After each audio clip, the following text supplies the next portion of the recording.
जय गोपीजनवल्लभ जय गिरिवरधारी।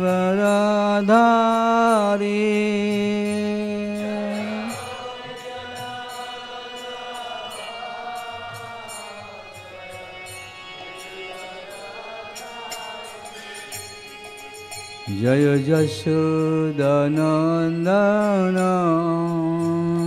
जय व्रजनरञ्जन।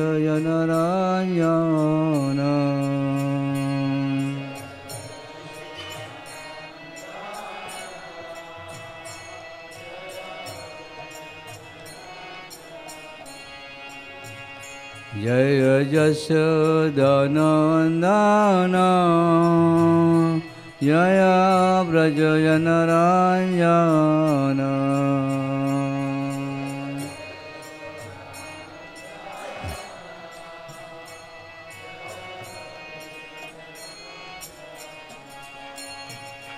जय यमुनातीरवनचारी जय कुञ्जविहारी।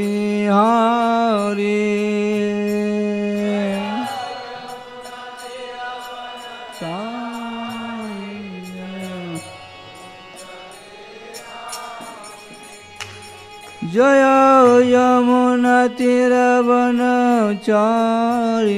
जय कुञ्जविहारी।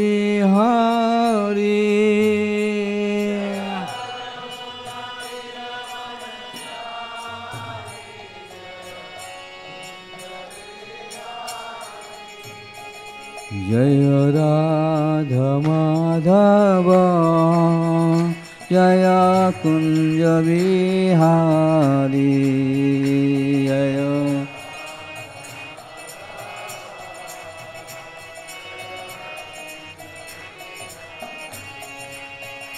जय राधामाधव जय कुञ्जविहारी।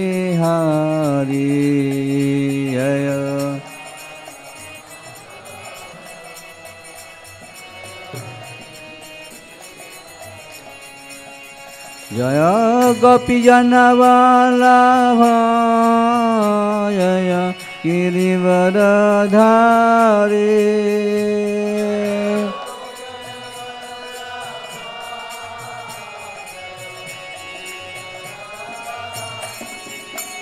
जय गोपीजनवल्लभ जय गिरिवरधारी।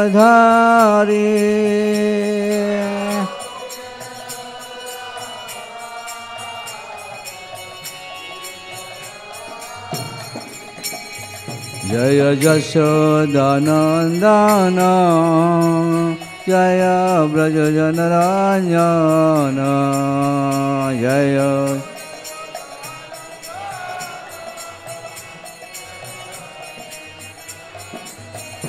जय यशोदानन्दन जय व्रजनरञ्जन।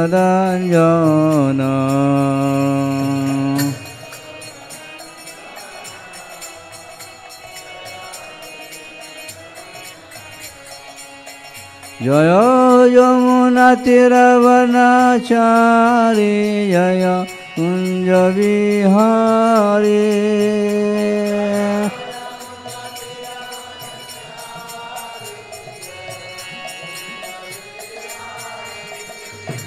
जय यमुनातीरवनचारी जय कुञ्जविहारी।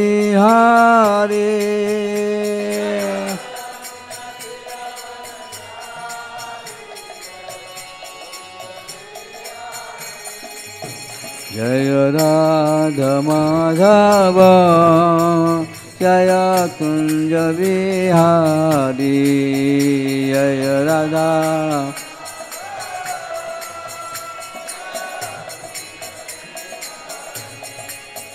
हरे कृष्ण कृष्ण कृष्ण हरे हरे हरे राम राम राम हरे हरे। कृष्ण कृष्ण कृष्ण हरे हरे हरे राम राम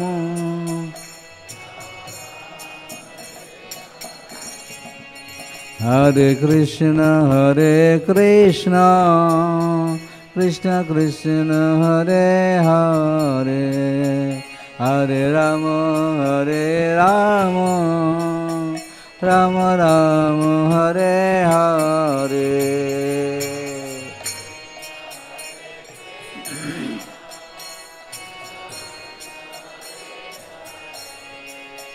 हरे राम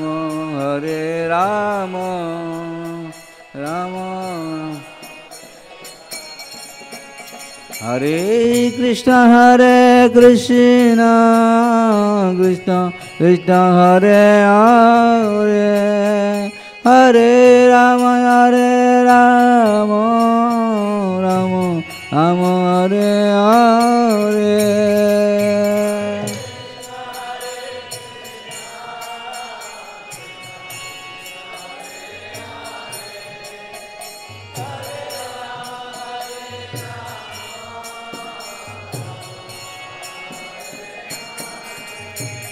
हरे कृष्ण कृष्ण कृष्ण हरे हरे हरे राम राम राम हरे हरे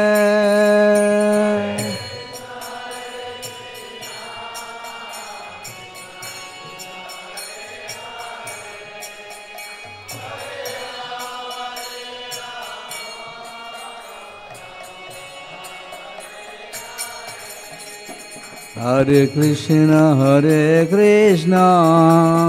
कृष्ण कृष्ण हरे हरे हरे राम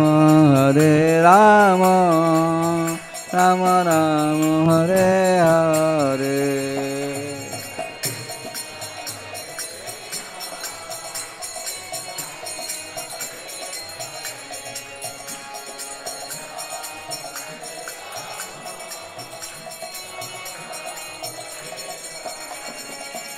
हरे कृष्ण कृष्ण कृष्ण हरे हरे हरे राम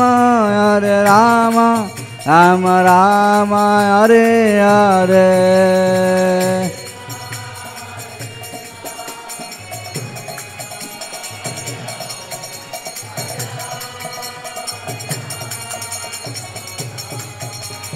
निताय गौर हरि बोल हरि बोल हरि बोल हरि बोल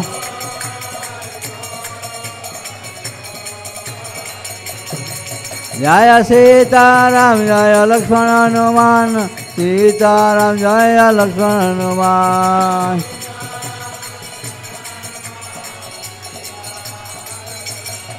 जय राधावत सती राधावत सती राधे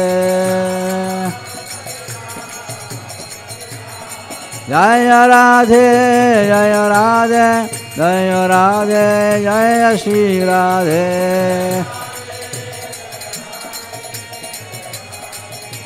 जय जय प्रभुपाद प्रभुपाद प्रभुपाद प्रभुपाद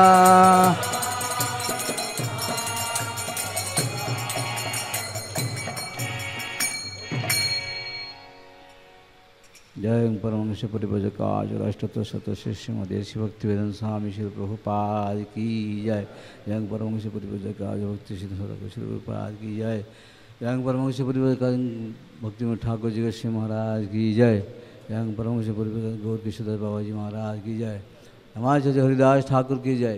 प्रेम से कहो श्री कृष्ण चैतन्य प्रभु नित्यानंद श्री अद्वैत गदाधर शिवासादि गौर भक्तबिंद की जय। गौर भक्तबिंद की जय। समेत भक्तबिंद की जय। प्रणाम संकीर्तन की जय। प्रेम से कहो श्री कृष्ण चैतन्य प्रभु नित्यानंद श्री अद्वैत गदाधर शिवासादि गौर भक्तबिंद की जय। और गोष्ठवरेश्वरी और गोष्ठवरेश्वरी और गो श्री गुरु एन गौरांग। ओम नमो भगवते वासुदेवाय। ओम भगवते वासुदेवाय। ओम नमो भगवते वासुदेवाय। नारायणं नमस्कृत्य नरं चैव नरोत्तमं देवीं सरस्वती व्यासं ततो जयो मुदीरये। नष्टप्रेषु भद्रेषु नित्यं भागवत सेवया। भागवत उत्तम श्लोके भक्तिर्भवति नैष्ठिकी।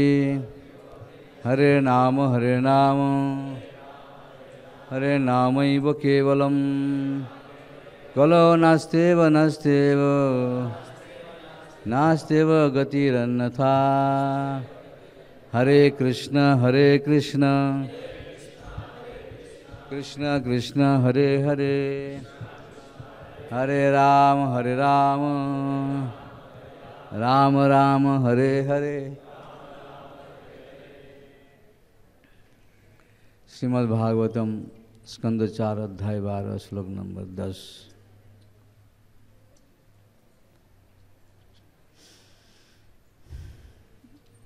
अथ यजस यज्ञेशम् अथ यजत यज्ञेशम् कृतुभिर्भूरिदक्षिणै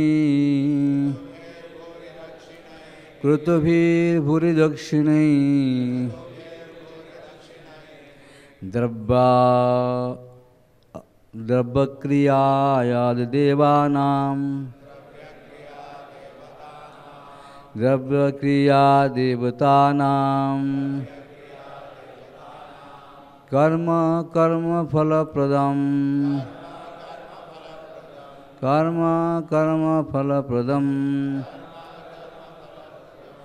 अथ यजत यज्ञेशम्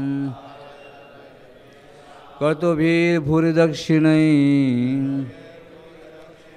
द्रव्यक्रियादेवतानां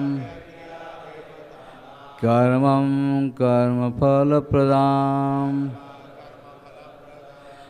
अथ यजत यज्ञेशम् कर्तुभिर्भूरिदक्षिणै द्रव्यक्रियादेवतानां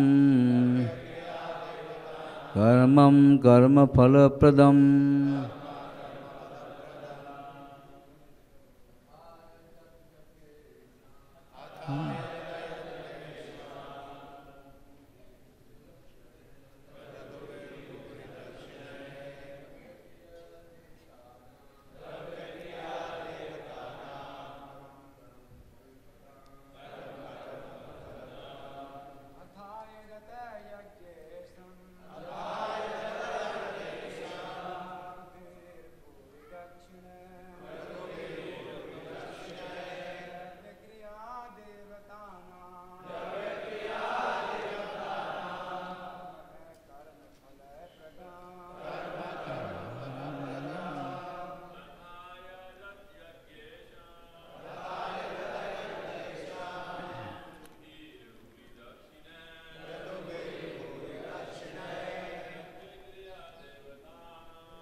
माता जी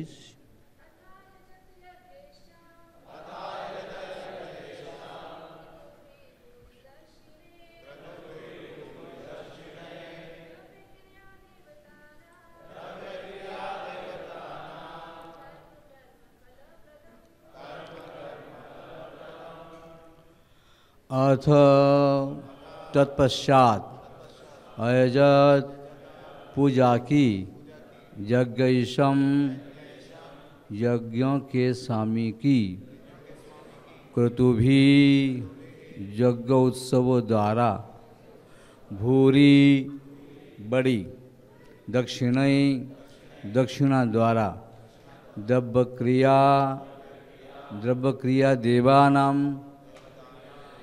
द्रव्यक्रिया देवतानां यज्ञ का जिसमें सामग्री, कार्य तथा देवता सम्मिलित है, कर्म कर्म कर्मफल, कर्मों का परिणाम प्रदम देने वाला। अनुवाद जगत गुरु श्रील प्रभुपाद की पीछे बोलेंगे। जब तक ध्रुव महाराज घर में रहे, उन्होंने समस्त यज्ञों के भोक्ता भगवान को प्रसन्न करने के लिए यज्ञोत्सव संपन्न किए। जितने भी संस्कार संबंधी निर्दिष्ट यज्ञ है, ये भगवान विष्णु को प्रसन्न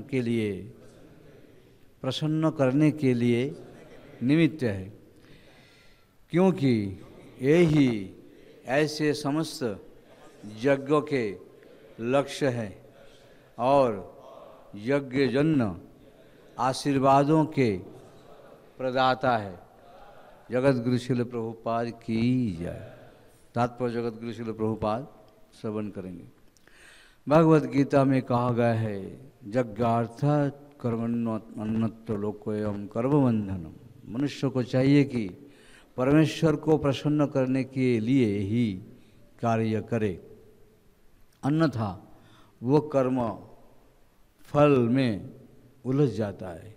वर्ण तथा आश्रम के 4 विभागों के अनुसार विषयतः ब्राह्मण तथा क्षत्रियों को महान संस्कारोचित यज्ञ करने तथा संचित धन को उदारतापूर्वक वितरित करने की सलाह दी जाती है। ध्रुव महाराज ने एक राजा तथा आदर्श क्षत्रिय होने के नाते ऐसे अनेक यज्ञ किए और उदारतापूर्वक दान दिया। क्षत्रिय तथा वैश्य से आशा की जाती है कि ये धन कमाकर उसका अधिकाधिक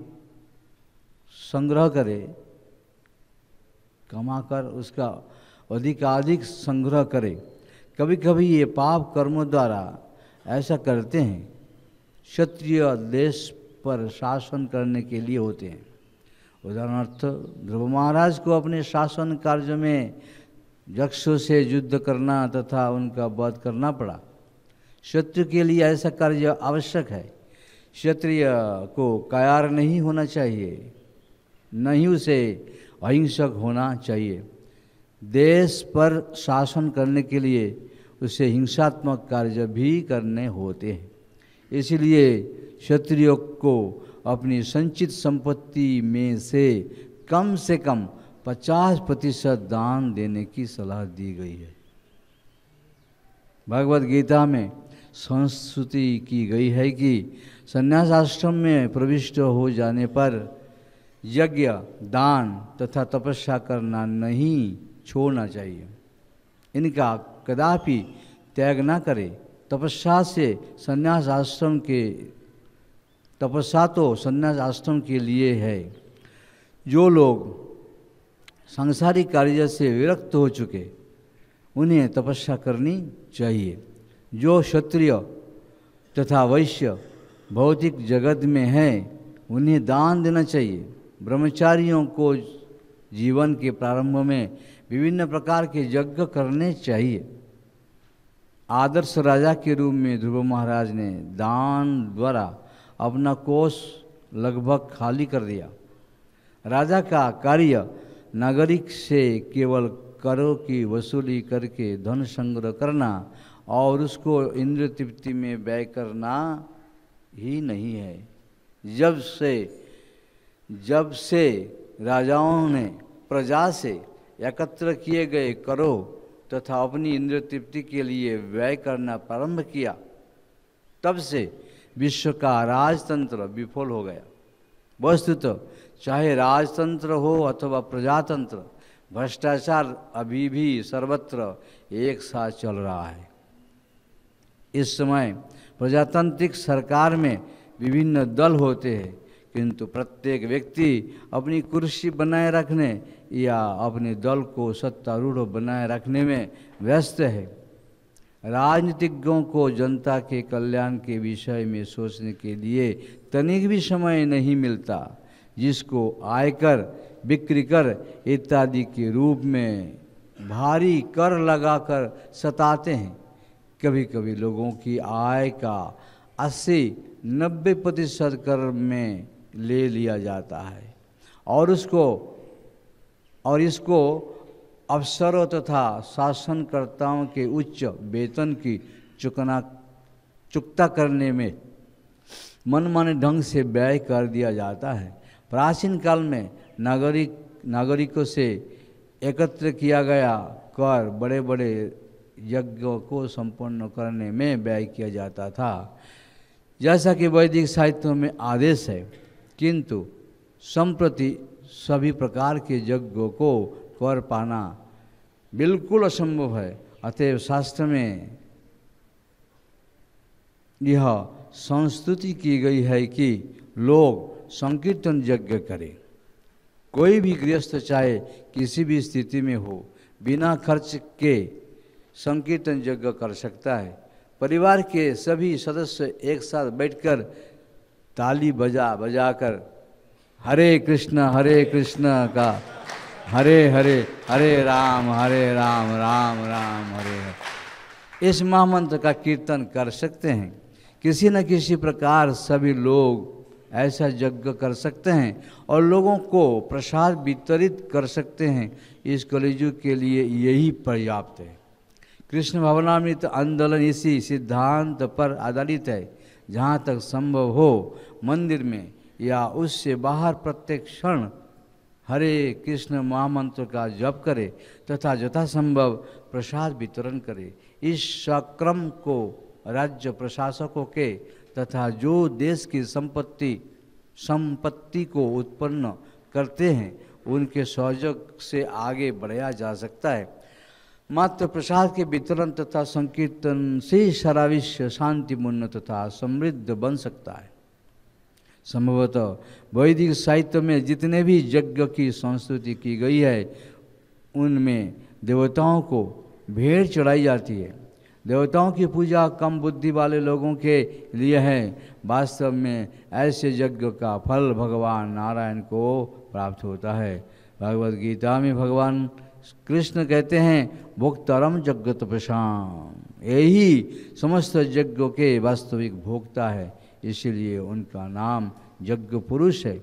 यद्यपि ध्रुव महाराज महान भक्त थे और उन्हें इन यज्ञों से कुछ लेना देना नहीं था, किंतु अपनी प्रजा के समक्ष आदर्श प्रस्तुत करने के लिए उन्होंने अनेक यज्ञ किए और अपनी सारी संपत्ति दान में दे दी। जब तक ये गृहस्थ के रूप में रहे उन्होंने अपनी इंद्रिय तृप्ति के लिए एक दमड़ी भी खर्च नहीं किया। इस श्लोक में कर्म फलप्रदम शब्द अत्यंत महत्वपूर्ण है। भगवान जीवात्माओं के इच्छानुसार सबों को भिन्न भिन्न कर्म प्रदान करते हैं। ये प्रत्येक व्यक्ति के हृदय में परमात्मा के रूप में स्थित रहते हैं और ये इतने दयालु तथा उदार है कि जो कुछ करना चाहते हैं वे उसके लिए सारी सुविधाएं प्रदान करते हैं।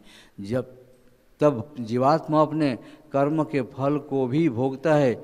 यदि कोई सुख भोगना चाहते हैं या भौतिक प्रकृति पर अधिकार जताना चाहते हैं तो भगवान इसकी भी सुविधा प्रदान करते हैं, किंतु यह कर्मफल में उलझ जाता है। इसी प्रकार यदि कोई पूर्ण रूपेण भक्ति करना चाहते हैं तो भगवान उसे सारी सुविधाएं प्रदान करते हैं और भक्त उसका फल भोगता है। इसीलिए भगवान कर्म फलप्रद नाम से विख्यात है। जगत गुरु श्रील प्रभुपाद की अमज्ञानतिमिरन्धस्य ज्ञानञ्जनशलाकया चक्षुर्मिलितं येन तस्मै श्रीगुरुवे नमः। श्रीचैतन्यमनोभीष्टं स्थापितं येन भूतले स्वयं रूपकदा मह्यं ददाति सपदान्तिकं। वन्देऽहं श्रीगुरो श्रीयुतपदकमलं श्रीगुरुं वैष्णवांशं श्रीरूपं साग्रजातं सगण रघुनाथान्वितं तं सजीवं स्वाद्वैतं सावधूतं परिजनसहितं श्रीकृष्णचैतन्यदेवं श्रीराधाकृष्णपदान् सगणललिता विशाखानितांशं। हे कृष्ण करुणा सिंधु दीनबंधु जगत्पते गोपेश गोपिकाकांत राधाकांत नमस्तुते। तप्त कांचन गौरांगी राधे वृंदावनेश्वरी विश्वानुसुते देवी प्रणमामि हरिप्रिये।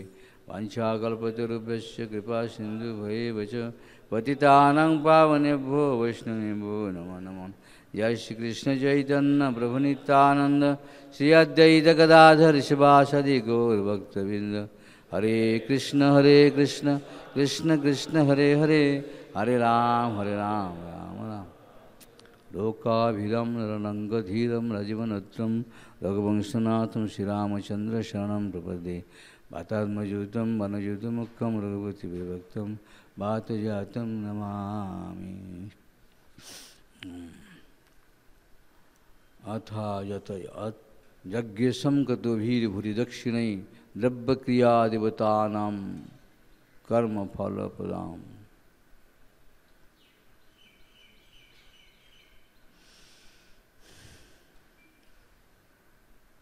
मैत्री ऋषि विदुर की प्रश्न की उत्तर की सिलसिला में ये सुना रहे हैं और ज्ञान भक्ति वैराग्य की विषय पूरा मैत्री ऋषि का प्रवचन हरिद्वार में है। भगवान श्री कृष्ण जब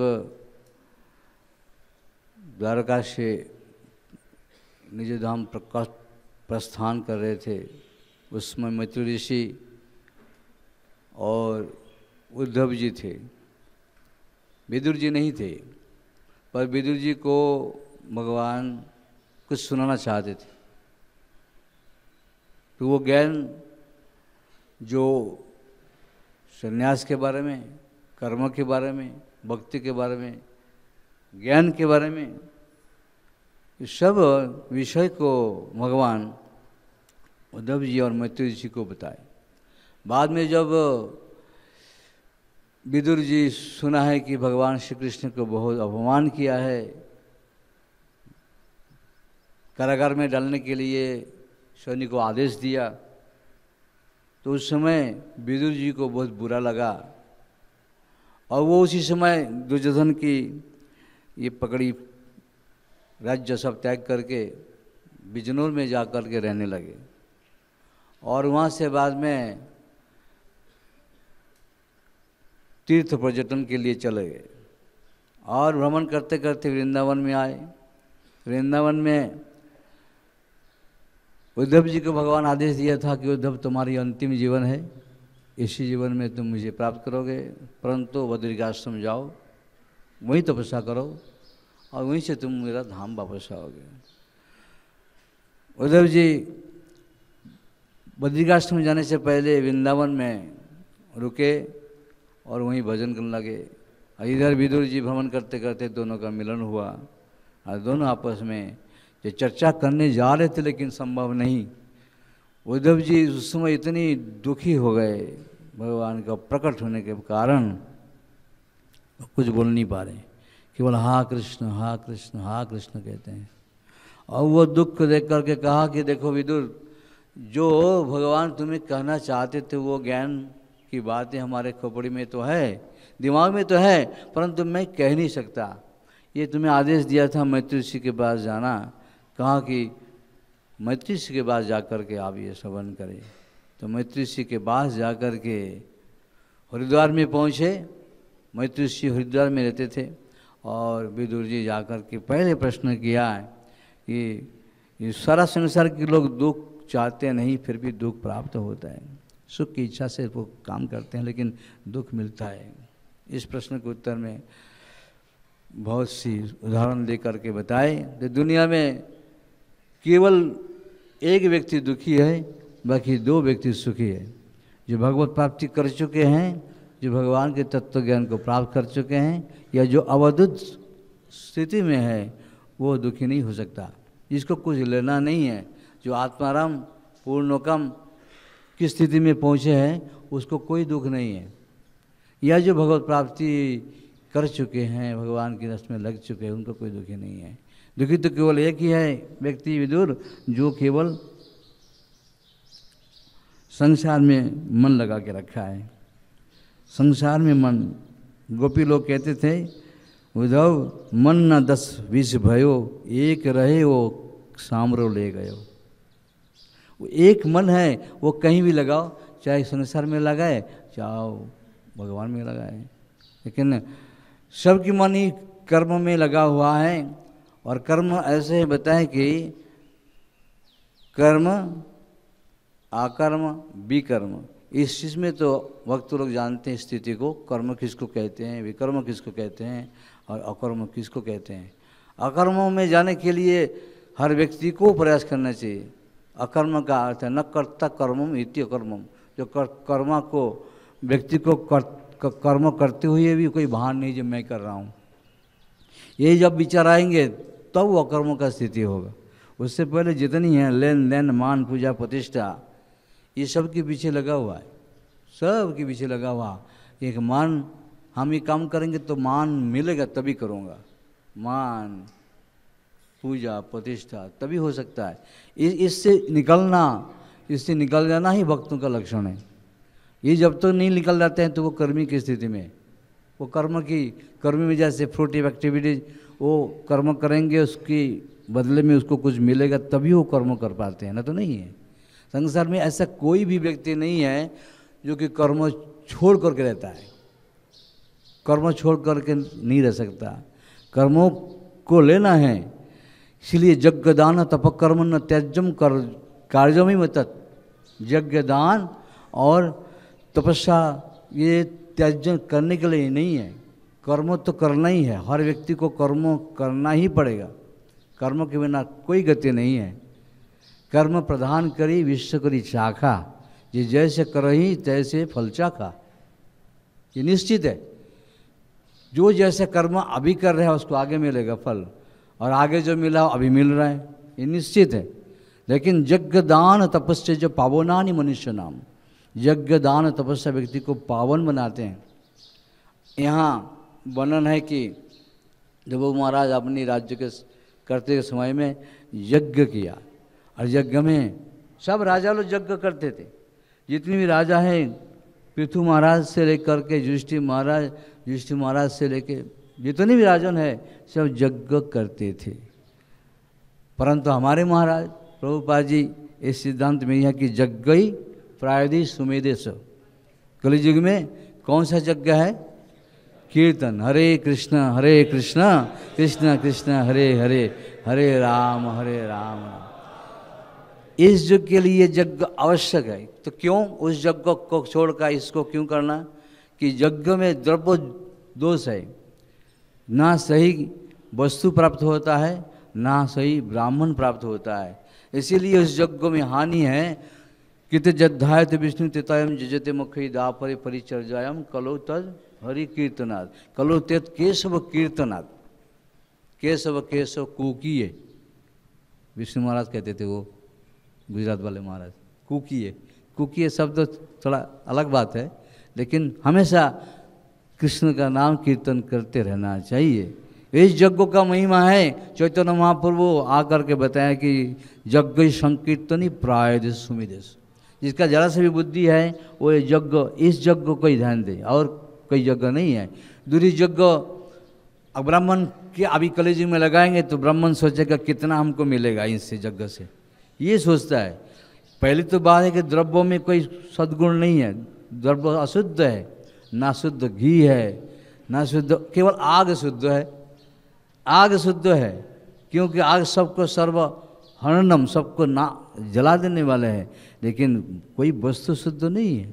इस जीव में मंत्र शुद्धि है, आग शुद्धि है, और इसके ऊपर शुद्धता बहुत ही कम हो गया, वस्तु का सब गुण नष्ट हो गया। जिस दिन से भगवान श्री कृष्ण चले गए, श्रीमद् भागवत में बताते हैं, वो इस दिन से भक्ति भी कहते हैं कि सब नष्ट होते जा रहा है, दिन दिन में सब कुछ नष्ट हो रहा है, सब वस्तु का महत्व नष्ट हो रहा है, गुण सद्गुण नष्ट हो रहा है। इसलिए यज्ञ के समय केवल हरिनाम यज्ञ करना चाहिए। दानम कलिजुग केवल दानम, 8 प्रकार दान है।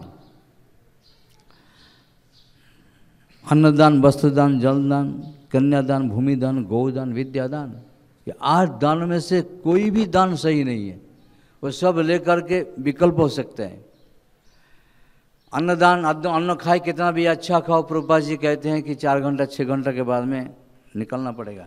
कितना भी अच्छे खाओ रख नहीं सकता, कितना भी पैलेटेबल भोजन करो, लेकिन 6 घंटा 8 घंटा के बाद में खलास, बम्बई का शब्द है खलास, खलास करना पड़ेगा, उन्हें तो नहीं हो सकता।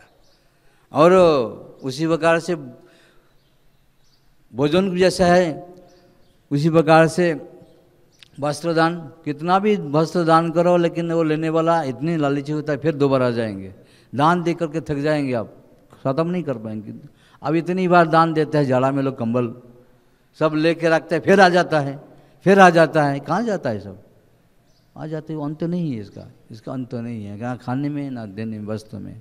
तो अन्नदान, वस्त्रदान, गौदान, और गौ दान दे करके वही गौ को दोबारा बेचते हैं।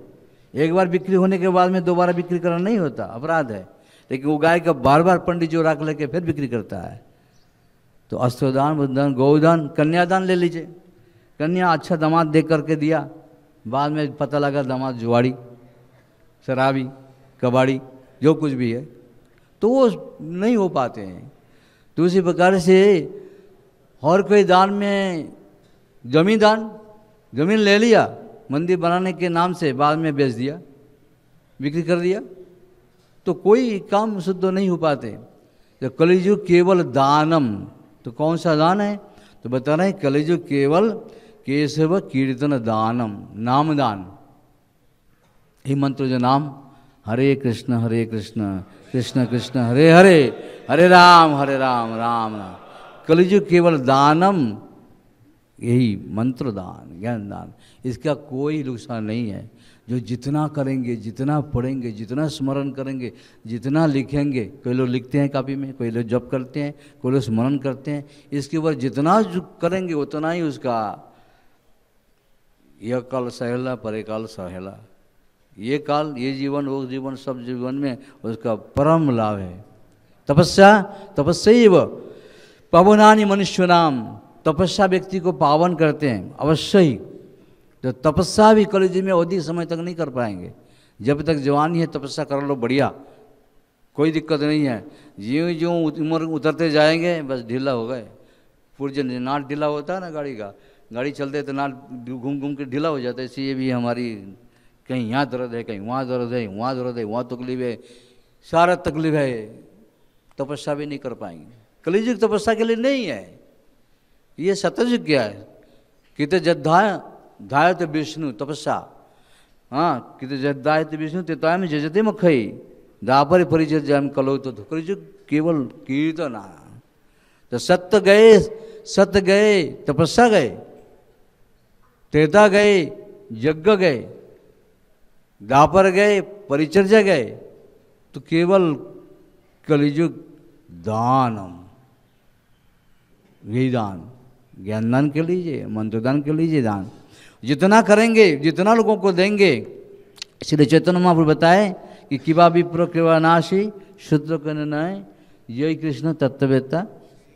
सबको गुरु बनना है, सबको गुरु बनो अपनी अपनी जगह में, सब जगह में नहीं, अपनी अपनी। प्रभुपाद जी बताए अपनी जगह में गुरु बन सकता है कोई, सबको अधिकार है, सबके अधिकार है गुरु बनने का। गुरु का अर्थ यहाँ बताया कि अभी आपके विचार में, आपकी बुद्धि में, आपकी वैराग्य में, अपनी कर्मों में ऐसा कुछ झलक देखे जो लोग आपके गुरु माने, गुरु माने।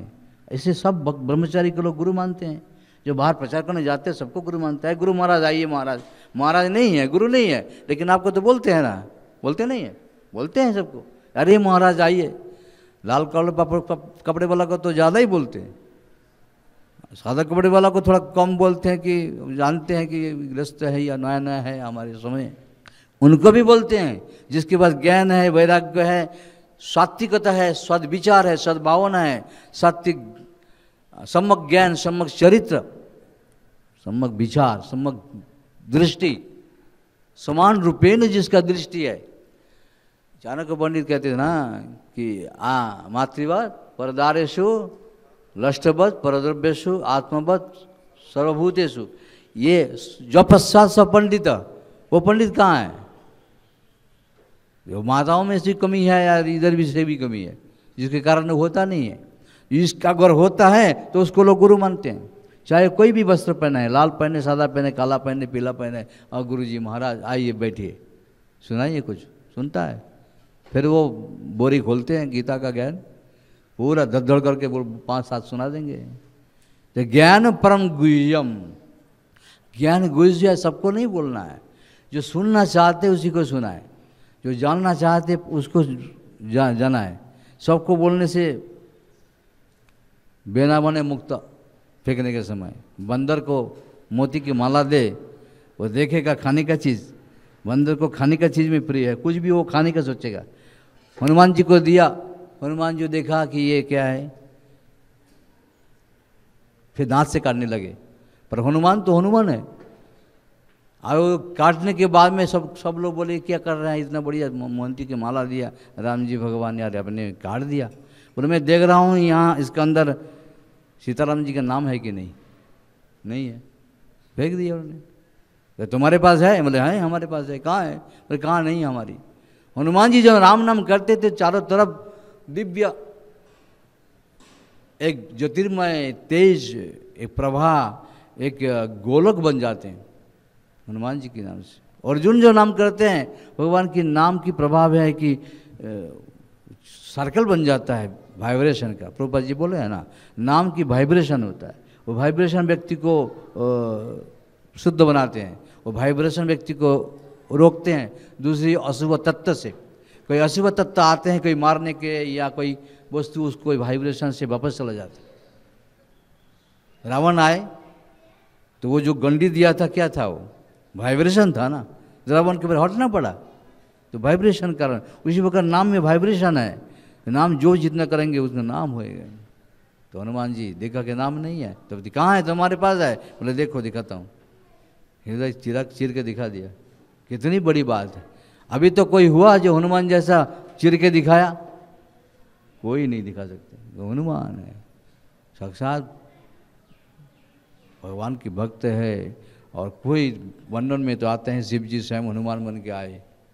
तो सोचा कि हम क्या कैसे सेवा करें, प्रभु आए तो कहते हैं मनुष्य बनूँ तो रहने की कपड़ा चाहिए, मकान चाहिए, खाने को चाहिए, ये झंझट नहीं लूँगा मैं कॉपी बेच लेता हूँ, पेड़ में रहूँगा, फल मकुड़ खाऊँगा और पूरा सेवा करूँगा। इसीलिए वो उस बेस में आए। हनुमान जी शायद शिव जी का अवतार बताते हैं। तो इस प्रकार से जगत कर्मण्य लोकोत्तरम कर्म बंधन, कर्म से सब लोग बंधा हुआ ऐसा कोई व्यक्ति नहीं। माता की गर्भ से निकलते ही चिकत जग प्रग दियो आवत दिन रोए, चिकत जग पक दियो आवत दिन, जो बाहर माता के घर से आ गए और तब उसको कर्म बंधे बांध गए। ये मेरा है, मामी, मेरा पापा, मेरा समाज, सब बांध गया। और अंदर जो गर्भ में वचन दिया था भगवान को, जो मैंने भजन करूँगा, सब भूल गए। प्रसिद्ध बाई के तेज से सब तब से कर्म बंधन लगे। और कब तक? आखिरी मृत्यु तक, जब तक राम नाम मुँह से नहीं निकलता अंतिम में, तब तक कर्म बंधे फंसे। हरिद्वार में कोई स्वामी जी अपनी मकान बना रहा था, आश्रम दीवार टूट गया, बना रहा था। तो गांव का लोग जाता है ना, तो जाके बोल रहा है कि बाबाओ फंसे, आपस में बात करे, बाबा हमो फंसे बाबाओ फंसे। तो सुना की बात कर रहे हैं कि हम तो फंसे हुए हैं, वे बाबा लोग भी फंसे। दीवार बना रहे मंदिर का, फंसे नहीं है, वो तो मंदिर का सुरक्षा के लिए कुछ कर रहा है। अब इस मंदिर की जो दीवार नहीं था तो कितना सोचने की बात होता था। इतने ब्रह्मचारी लोग कोई सिक्योरिटी नहीं रहे, और दीवार बनने के बाद में जो दीवार बना है कि वो फंसे हैं क्या?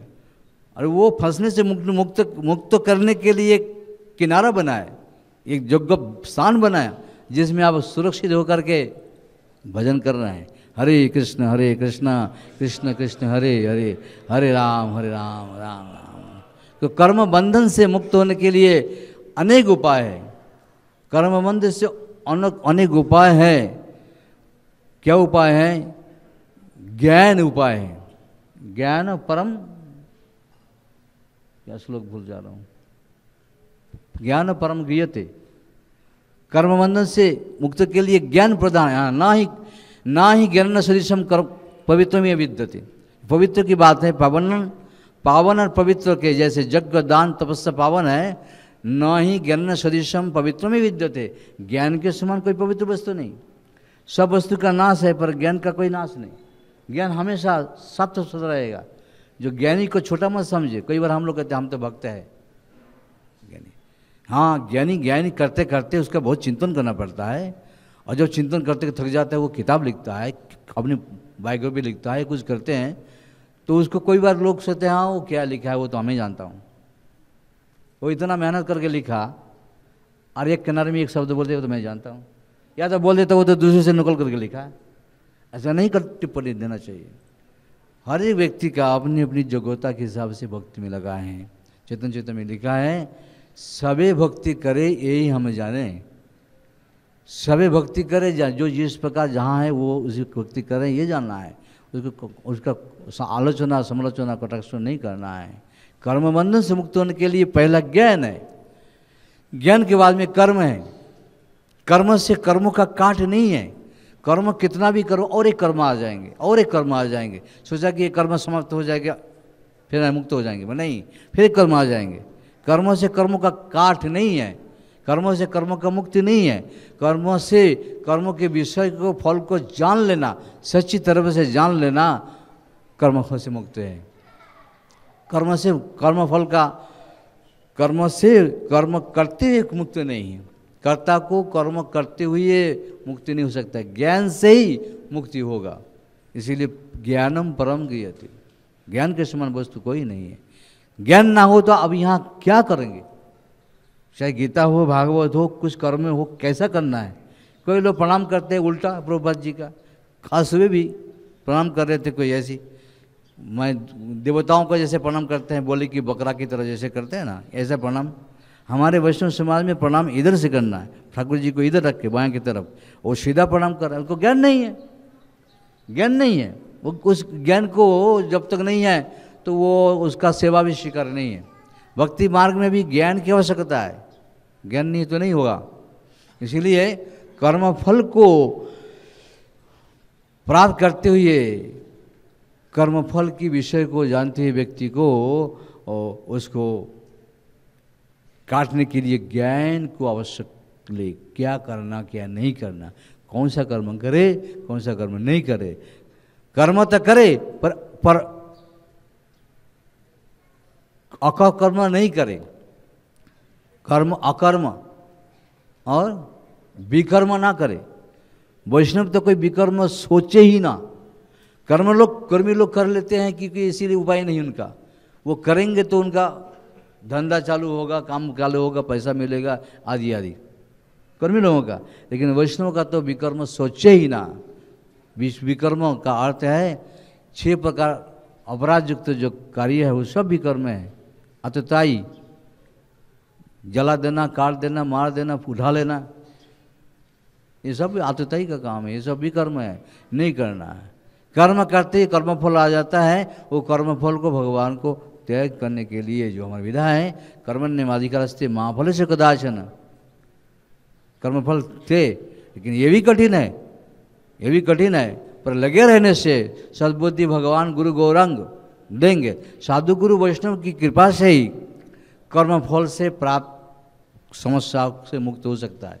साधु गुरु वैष्णव, साधु की कृपा, वैष्णव की कृपा, गुरु की कृपा या हरि गुरु वैष्णव की कृपा से हो सकता है। अपनी प्रयास से नहीं होगा। अपनी प्रयास से अगर कोई सोचे कि हम मुक्त हो जाऊंगा, असंभव है, अपनी प्रयास से नहीं हो सकता है। इसलिए साधु गुरु वैष्णव के शरण में रह करके एक कर्म फल से मुक्त होने की प्रयास रखें। अर्थात वैष्णव निस्तार पाई से केवा, क्या छाड़िया वैष्णव सेवा निस्तार पाई से केवा। वैष्णव को छोड़ करके अलग से चल के कुछ करेंगे, असंभव है, असंभव है। वो लगेगा हम कर रहे हैं, हम विमुक्त तो मानी ना, सोचा है कि मुक्त हो गया है, हम तो बहुत पहुंच गए सब, नहीं कि मुक्त नहीं हुआ, वो उसको बहुत क्या पुनः पतंती आधा, वो फिर आके नीचे गिर जाएंगे, क्योंकि वैष्णव से नहीं लगती क्या। और वैष्णव को अर्थ है कि छोटा बड़ा सबको माने, या वो तो छोटा वैष्णव हमको क्या मानना है, नहीं नहीं, प्रयास रखे सबको माने। जैसे तुलसी का पत्ता एक छोटा जी है बड़ा है, सबको समान मान्यता दिया जाता है। इसलिए वैष्णव को समान मानना नहीं, लेकिन योग्यता ही सबसे मान्यता है। हाँ, पंडित समदर्शी ना हमारे गीता में तो कहते हैं कुत्ता को थोड़ी मारना है, कुत्ता को नहीं मारना है, उसको अंदर आप में, लेकिन कुत्ता जहाँ रहना चाहिए उसको वहीं रहने के देना चाहिए। ये सिस्टम होना कि मान ले वो थोड़ी आपके साथ में बर्तन में भोजन करेगा, लेकिन उनका भोजन अलग उसको दे, उसको रहने का जगह स्थान अलग है। बांध के रखे, रात को खोल दो, पहरा दे, लेकिन गाड़ी में घुमाने कौन सा नीति है। हाँ, जाड़ा कहा जाए कि कंबल काट करके चिचड़ा दिया दिखाए। रूपा जी कहते हैं बेटा नहीं है, कुत्ता कोई बेटा बना देता है। तो ये सब विचार ठीक नहीं है, ये सबसे मुक्त होना, ये सब कर्म बंधन है। भरत महाराज को हिरण में आसक्ति हुआ, हिरण बनना पड़ा। इन को कुत्ता में आसक्ति हो रहा, कुत्ता बनना पड़ेगा। श्योर, कुत्ता में आसक्ति, कुत्ता में खाते, कुत्ता में रहता है। यहाँ तक कुत्ता में उसका मुंह में मुंह लगा करके भी बात करता है, देखते हुए नहीं चाहिए कोई लोगों के। आश्चर्य की बात है कि ये सब कर्म बंधन ये भी है। ये जो कर्म बंधन है ये जन्म कर्म बंधन है, केवल कर्म बंधन, जन्म कर्म बंधन, बार बार इसी रूटीन में घूमते रहेंगे। परंतु ध्रुव महाराज यहाँ वर्णन कर रहा है, इससे परे है। ये संस्कार के द्वारा, यज्ञ के द्वारा उन्होंने किया। इस प्रकार से ध्रुव महाराज ने यज्ञ किया है। क्षत्रिय होने के नाते उन्होंने यज्ञ के द्वारा दान किया है। जिस दान की महिमा हमने बताया आपको, 8 प्रकार दान है, दान की बड़ी महिमा है। उनमें से अंतिम जो है विद्यादान, आध्यात्मिक ज्ञान दान, वो बहुत ही श्रेष्ठ हैं। ये विचार आ जाए कि केवल या भक्ति वासुदेव परायण, वो व्यक्ति बात आएंगे कब, वो बोलने से नहीं होगा, सुनने से नहीं होगा। हम 1000 बार बोल दिया, अभी 1000 बार सुन लो, नहीं होगा। वो अंदर से जब मीटर चढ़ेंगे तो ऑटोमेटिक अंदर से आपके विचार आएंगे, भैया भगवान की करना है, भगवान की क्या। तब वो किसी को कहने से नहीं, किसी को सुनने से सुनाने से नहीं, स्पॉन्टेनियस होगा, तब काम होगा। तब वो आपकी यज्ञ का फल, दान का फल सब अधिक हो जाए। ना तो अधिक से अधिक प्रभुपाद कहते हैं कमा कर बहुत संग्रह करते हैं, और वो कमा क्या करते हैं, पाप कमाते हैं। कर्म के द्वारा पाप कमाते हैं, कर्म के द्वारा पाप कमा के पापों का पहाड़ हो जाता है। अज राजा थे, अज राजा ने अंतिम में जब दान दिया और ब्राह्मण आए तो वो घोड़े का विष्ठा दे करके ब्राह्मण कहते मुझे दे दीजिए, अंतिम में दान दे रहा दीजिए। अज ने कहा कि मैं तो सब कुछ दान दे दिया हूँ, अब मेरे पास कुछ नहीं है। कहते नहीं नहीं, कुछ भी होगा आप दीजिए दीजिए दीजिए। तो अज को लगा कि ये तो छोड़ेगा नहीं, ये कैसे ब्राह्मण है, हम तो दे दिया, अब कुछ है नहीं। अंतिम में आए, आखिर में आए तो जाओ ये लो, जो वो विष्ठा गुस्सा में आके दे दिया, घोड़े का लद वो दे दिया। वो दिया, ब्राह्मण ने उसको कपड़े में बांधा, ले गया। आज राजा मरने के बाद में जब जमदूत के पास गए तो दिखा रहा है, देखो ये पहाड़ है आपका, आपने बहुत पुण्य किया, लेकिन आपने ये पाप भी किया। क्या पाप? आपने जो वो दिया था ना, ये भारी हो के इतना बड़ा हुआ। फिर कैसे होगा किसका नाश? फिर बताया यज्ञ से, फिर तरीका बताया, और यज्ञ से नाश हुआ। तो कहने का मतलब है पाप कर्म कहीं किसी के ऊपर कब हो जाए कहना मुश्किल है। जरा से घोड़े का लद दे दिया, इतना बड़ा पहाड़ हो गए पापों का।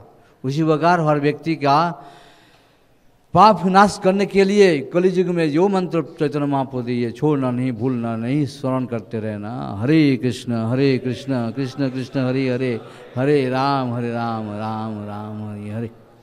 प्रभुपाद जी इतना बड़ा पेपर दिया है, ये क्या क्या बोले। क्षत्रिय को देश पर शासन करने के लिए ध्रुव महाराज काल में यज्ञ युद्ध करना पड़ा, वध करना पड़ा। यहाँ वध में ध्रुव महाराज के कोई अपराध नहीं लगेगा, क्योंकि क्षत्रिय का अधिकार है देश रक्षा करने के लिए, मार सकते हैं। क्षत्रिय ब्राह्मण है, क्षत्रिय में नौकरी लिया, वहाँ तो कत्लेआम कर सकते हैं, लेकिन वही ब्राह्मण प्रभुपाद जी कहते घर आ जाएंगे, बदली नहीं है, और किसी को कारे मारे काटे एक को वहाँ हजारों मारे तो गोल्ड मेडल, लेकिन यहाँ एक को मारेगा तो जेल में जाना पड़ेगा।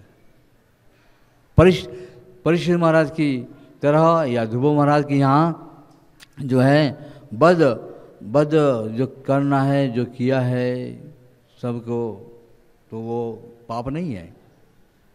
परंतु आपने सुने होंगे कि जब पाप कर रहे थे, ये नायम मार्गो ही साधु नाम ऋषिकेश अनुवर्ती नाम, बोले आप साधु हैं तो आपके साधु लोगों की ये ठीक नहीं है। अलम वत्सा अति रोसे न, तुम बड़ी क्रोधित होकर के इस प्रकार से कर रहे हो, तुमको क्रोध भी नहीं करना चाहिए, क्योंकि तितिक्षया करुणया मैत्रिया चाखिल जंतुषु समत्तेन सर्वात्मा भगवान संप्रसिद्धति। भगवान को प्रसन्न करने के लिए किसी भी व्यक्ति के प्रति दुर्व्यवहार नहीं करना। ये बस मनु महाराज बता रहे हैं, ये बस तुम ये छोड़ दो, मार को, ये साधु का काम नहीं है मार धाड़ करना, छोड़ दो ये क्या।